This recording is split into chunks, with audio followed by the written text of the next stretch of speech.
A special night for 8 first responders here in the town of New Brockton who were honored for their bravery and courage displayed during a deadly fishing accident last month. February 20th, 2025. Byron Burks, a former Elba athlete, and his relative were out fishing on a pond when their boat flipped over in the 45-degree water about 30 yards from the bank. Lady shows up at our house and hers. Some guys hollering for help. The lady immediately called 911. Burks' relative was outside of the flip boat, but Burks was underneath. First responders say there was no hesitation with what the next step was going to be because help was on the way from other rescue crews. And I don't recall who it was that responded on the radio, but they said, "We're coming." And there was never a doubt in our mind that they were.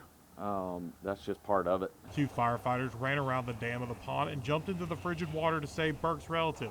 After retrieving the man from the overturned boat, the firefighters on the shore quickly formed a human chain to help bring him to safety. I've never in my life witnessed what we did that night. However, they couldn't locate Burks, and after hours of searching, his body was finally discovered by dive teams. Sadly, Burks drowned to death. The 8 first responders who were the first on the scene, including the 2 who dove into the water to save the one man, were honored by the town of New Brockton and the county for the bravery and courage they displayed that night.